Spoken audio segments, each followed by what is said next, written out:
교재 92페이지 보겠습니다. 그리고 오늘 그 성막 그림이 있는데요. 혹시 지금 없으신 분 손을 들어주시면 목사님들께서 드리도록 하겠습니다. 제가 92페이지 읽겠습니다. 30장은 하나님께서 모세에게 분향단을 만들라는 지시로 시작됩니다. 이어지는 말씀은 인구조사를 통해 생명의 속전을 납부하고 그 속전은 회막 봉사를 위해 쓰라는 내용입니다. 또한 모세는 물두멍, 관유, 향에 관하여 재료, 물량, 용도 등의 방법을 지시받습니다. 다 받으셨습니까? 그 그림 한번 잠깐 보시죠. 이제 1번은 성막을 바깥에서 본 거죠. 우리가 며칠 전에 본 대로 바깥에 이렇게 두 겹으로 크게 그 막을 치고 그 안에 또 커튼 같은 걸로 하고 이렇게 되어 있습니다. 1번은 성막을 바깥에서 본 것이고 2번은 성막 내부에 어떻게 기구가 배치되어 있는가 하는 겁니다. 성막 크기를 보시면 가로가 45m, 세로가 22.5m입니다. 그러니까 이동형 성막이니까 이 정도도 상당히 규모가 있는 편입니다. 그래서 2번 성막기구 배치도를 보시면 먼저 번제단에서 그 짐승을 이렇게 번제를 하거나 각을 떠서 하나님 앞에 바치겠죠. 그걸 돕는 사람이 제사장입니다. 그러면 여러분, 제사장이 짐승을 잡아서 각을 뜨고 막 이렇게 해서 하면 옷이나 이런 데 막 짐승의 피가 묻고 지저분하겠죠. 그럼 그걸 깨끗하게 씻어야 하나님 앞에 성소로 갈 수 있죠. 그래서 번제단 다음에 물두멍이 있는 겁니다. 여기서 손발을 깨끗하게 씻고 그 다음에 그 진설병 상과 분향단이 등대가 있는 성소, 거룩한 곳에 들어가서 또 사역을 하고, 제일 안쪽에는 법궤가 있습니다. 그래서 성소와 지성소 사이에는 그 회막에 우리로 말하면 커튼이 쳐 있는 거죠. 그게 찢어진 게 예수님 십자가에 달려 돌아가실 때. 그러니까 지성소는 1년에 한 번 온 백성의 죄를 대속하기 위해서 대제사장이 들어가는데, 죄가 있는 상태에서 지성소, 하나님의 법궤에 있는 곳에 들어가면 죽습니다. 그러니까 죄를 깨끗하게 하고 1년에 한 번 대제사장만 들어갈 수 있는데, 예수님이 십자가에 죽으심으로 성소와 지성소를 가르는 휘장이 찢어졌습니다. 그 말은 누구든지 이제는 내 죄를 가지고 하나님 앞에 용서를 받을 수 있다. 이게 이제 어제 말씀드린 것의 핵심이 되겠습니다. 자, 그러면 그 성막 안에 있는 기구가 어떻게 생겼는가? 3번입니다. 법궤, 물두멍, 번제단, 등대, 진설병상, 분향단, 이게 있는데 요거 그림은 그냥 끼워 놓으시고요. 다음 주 또 봐야 되니까 오늘은 제일 밑에 있는 분향단 있죠. 그림, 분향단에 대해서 설명이 나오고, 그 다음에 그 위에 있는 두 번째 중간에 물두멍, 요 두 가지에 대한 설명이 나옵니다. 그리고 여러분 참고로 지금 앉아 계셔서 그런데 우리 교회 예배당을 디자인할 때 기본적인 모티브가 이겁니다. 성막입니다. 성막. 그러니까 바깥에서 저 마당은 이 바깥뜰이 되는 것이고, 이 예배당 문을 열고 들어오면 여기가 성소가 되는 겁니다. 우리 교회 예배당의 원래 예배당 문을 열고 들어온다, 이게 성소가 되고, 여기가 이제 낮은 단이고 위에가 높은 단이죠. 그러니까 여기가 지성소, 이렇게 되는 겁니다. 그러니까 이게 뭐 완벽하게 맞다 틀리다가 아니라 예배당을 지을 때, 이걸 설계할 때 나름대로 의미를 부여해서 지었다는 데는 큰 상징적인 뜻이 있습니다. 그리고 이제 이 앞에 보시면 저거 보이시죠? 저거? 여기 보면 큰 대야가 보이지 않습니까? 이게 물두멍입니다. 물두멍. 생긴 거 보시면 물두멍하고 비슷하게 생겼죠. 그래서 여기가 물두멍에 해당됩니다. 그러니까 사실은 밑에 있어야 되는 거죠. 손 씻고 올라가는 거라. 근데 그렇게 하면 또 그러니까 이게 물두멍이고요. 이게 그 분향단을 뜻합니다. 여기. 그러니까 이게 하나님 앞에 기도. 그래서 요 밑에 보면 이렇게 돼 있죠. 이게 이제 성도의 기도에 불꽃이 올라가는 모습입니다. 그래서 이게 물두멍이고 분향단이다. 이렇게 상징적으로 생각하시면 되겠습니다. 그리고 교회가 강단을 꾸밀 때 주로 붉은색 카펫을 깝니다. 이게 그 짐승의 피를 해서 하나님 앞에 제사를 지낸다. 신약으로 말하면 예수님의 십자가 보혈의 공로로 하나님 앞에 나갈 수 있다. 그래서 주로 붉은색이고, 저 십자가 양쪽으로 이렇게 네모로 이렇게 엇갈리게 되어 있는 저게 상징적으로 성소와 지성소의 휘장이 찢어졌다. 그래서 누구든지 주님 앞에 나갈 수 있다. 그러니까 그걸 상징하는 거죠. 이걸 문자 그대로 하려고 그러면 사실은 물두멍은 저 밖에 있어야 되고 막 한데, 그러면 너무 복잡하니까 이 작은 강단 위에 이 성소와 지성소를 형상화한 것이 우리 교회 예배당입니다. 그러니까 상당히 예배당이 의미가 있는 거죠. 여기 드럼 위에 보시면 저 기둥이 12개가 있죠. 요 기둥 세보면 12개입니다. 여기도 보시면 여기도 12개입니다. 이거는 12지파 구약에, 이거는 12제자, 그러니까 구약, 신약, 이런 의미가 있는 거죠. 그러니까 이 우리 신일교회 예배당이 과거에 지어졌을 때 전국에서 이렇게 보러 오기도 하고 할 정도로 상당히 나름대로 의미 있게 지어진 공간입니다. 설교하는 목사 입장에서 가장 두드러진 특징은 요즘의 교회는 대부분 직사각형입니다. 직사각형이면, 근데 우리 교회는 강단 중심으로 몰입형입니다. 그죠? 이게 설교자한테는 아주 좋습니다. 여러분이 설교를 들을 때 강대상 앞에 양쪽으로 시선을 뺏기는 일이 별로 없고, 중앙 강대상으로 여러분의 시선이 몰입되기 때문에 설교자가 설교하기에는 아주 좋은 구조입니다. 요즘에 예배당에 이런 구조가 없습니다. 다 직사각형이고요. 그 다음에 우리 교회 정도 규모에 이렇게 고가 높은 교회가 없습니다. 예배당이. 다른 데 가보시면 이렇게 높은 지붕으로 못합니다. 그러니까 이게 아주 시원하고 이 길이가 아주 깁니다. 그래서 여러분이 예배당에서 예배를 드릴 때 예배당이 답답하다, 이런 느낌이 거의 안 드는, 그러니까 과거에 지었지만 예배학적으로 매우 중요하게 아주 잘 지은 예배당이다. 여러분이 참고로 그렇게 생각을 하시면 되겠습니다. 자, 먼저 그러면 30장 앞부분에 분향단이 나옵니다. 분향단. 30장 1절, 너는 분향할 제단을 만들지니 곧 조각목으로 만들되. 분향, 향을 태운다, 향을 불사르는 단, 그게 분향단입니다. 분향단의 의미가 뭐냐? 자, 7절 8절 두 절 함께 읽어봅니다. 시작. 아론이 아침마다 그 위에 향기로운 향을 사르되 등불을 손질할 때 살을 찌며 또 저녁 때 등불을 켤 때 살을 찌니 이 향은 너희가 대대로 여호와 앞에 끊지 못할지며. 아멘. 아론이 제사장이 아침마다 향을 사르라. 향은 기도를 뜻합니다. 기도. 요즘 우리 표현은 기도. 그러니까 아침마다 향을 사르라 하는 것은 매일 하루도 빠지지 말고 하나님 앞에 기도를 올려드려라, 이런 뜻이 됩니다. 8절에도 보면 저녁 때도 등불을 켤 때 사르라.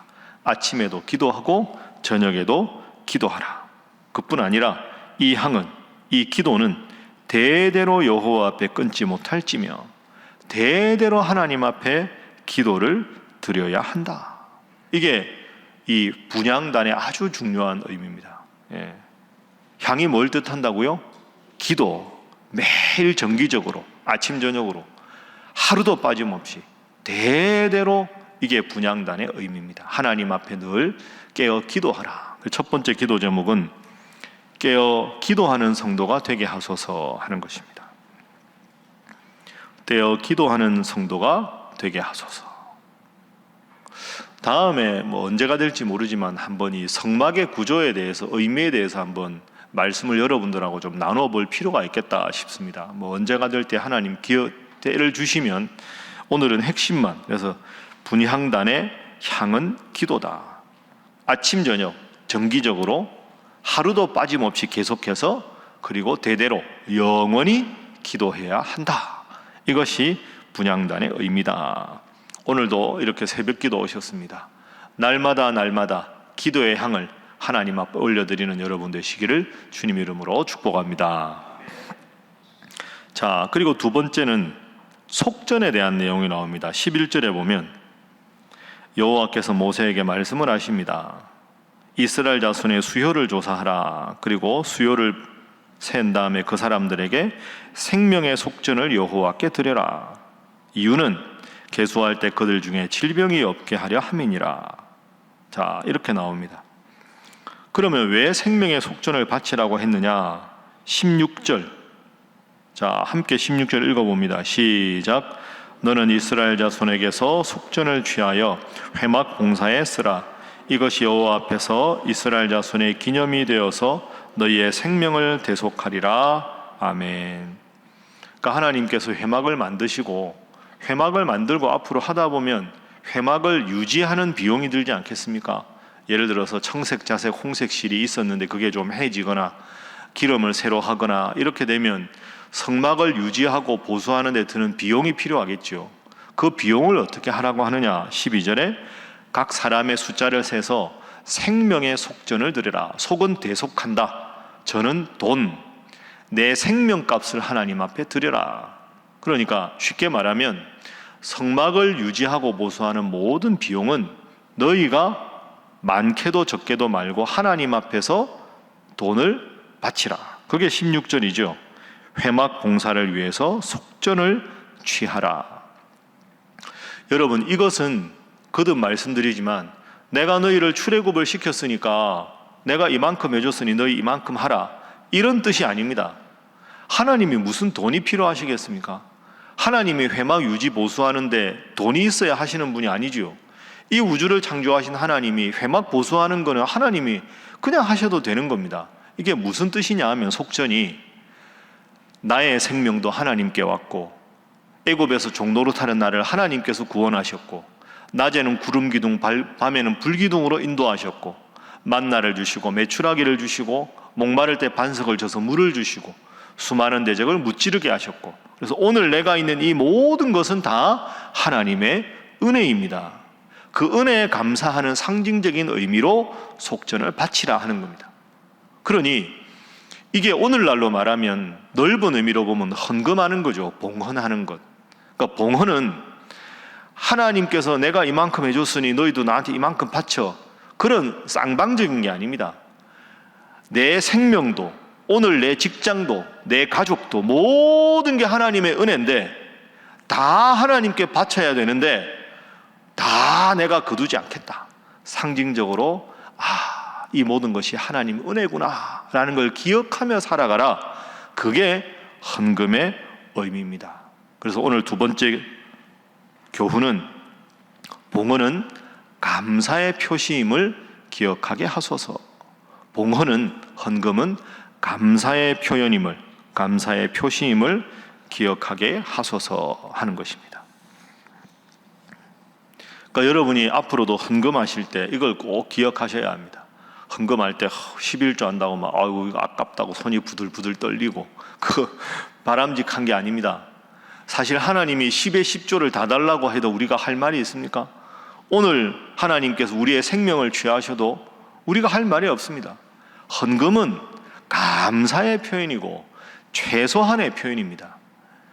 여러분, 감사헌금, 주정헌금 11조는 최대한이 아닙니다. 최소한이죠. 11조는 최소한입니다. 이게 헌금의 기본 정신이죠. 모든 것이 하나님께로부터 왔으니 하나님께로 바칩니다. 절대로 이것은 의무조항이 아니라 마땅히 우리가 해야 될 바다. 그래서 여러분의 삶이 참 힘들고 어려우십니까? 힘들고 어려워서 드릴 예물이 없다. 그 발상을 한번 깊이 생각하고 기도하고 바꿔보십시오. 하나님 앞에 구별해서 먼저 바쳐보십시오. 그러면 하나님께서 우리에게 더 크고 좋은 것으로 주실 줄로 믿습니다. 먼저 그의 나라와 그의 의를 구하라. 그리하면 모든 것을 너희에게 더하시리라. 그게 맞는 겁니다. 제가 한번 말씀드렸는데 제가 미국에서 공부할 때 어떤 교회에서 청빙 제안이 왔습니다. 목사님, 우리 교회에서 이렇게 설교를 좀 해주십시오. 유학생한테 제일 힘든 거 뭐겠습니까? 경제적인 거 아닙니까? 그 두 번째는 신분입니다. 저는 지금도 미국 영주권이 없거든요. 저희 아이들도 저희는 그냥 공부 끝나고 바로 왔기 때문에 영주권이 없습니다. 영주권이나 시민권이 있으면 아이들이 대학 갈 때 웬만하면 장학금을 받습니다. 그런데 영주권이나 시민권, 미국 사람이 아니면 장학금을 안 줍니다. 우리나라처럼 성적 장학금 이런 거 미국 대학에 없습니다. 그러니까 성적이 훨씬 낮아도 미국 시민권자면 장학금을 주고 아무리 성적이 높아도 장학금은 못 받거든요. 한 교회에서 저한테 제안이 들어왔습니다. 배 목사님, 우리 교회 하는데 와서 설교하고 담임 목사 하십시오. 그 교회가 분열된 교회, 이게 갈등 일으켜서 나온 교회. 저한테 두 가지 제안했습니다. 생활비 넉넉하게 드리겠습니다. 두 번째, 영주권 해드리겠습니다. 배요한 목사님, 제가 이렇게 자기가 이제 쭉 이렇게 알아봤는데 배요한 목사님이 오면 좋겠다. 그러면서 딱 전화에 두 가지, 영주권 해드릴 테니까 우리 교회 오십시오. 생활비 넉넉하게 드릴 테니까 우리 교회 오십시오. 제가 이런 제안에 거절했습니다. 그건 기본적인 게 잘못된 겁니다. 목사는 성도들이 기도하고 하나님 뜻이면 가는 거지. 그거 생각해 보시죠. 돈 많이 줄 테니까 오세요. 영주권 해줄 테니까 오세요. 그럼 제가 그 교회 가면 그 성도들이 앞으로 하자고 하는 대로 제가 할 수밖에 없지 않겠습니까? 생활비하고 영주권이 있는데 목사는 그렇게 모시는 게 아니지요. 기도해보고 하나님 뜻이면, 저희가 기도하니 목사님 모시는 게 하나님 뜻입니다. 목사님 기도해보시고 와주십시오. 이게 맞는 거지. 유학생이 제일 그거 힘들다고 그러면 안 되죠. 그래서 제가 그 교회는 그냥 바로 거절하고 지금 있는 교회에서 사례비 없이 열심히 봉사하다가 한국에 왔습니다.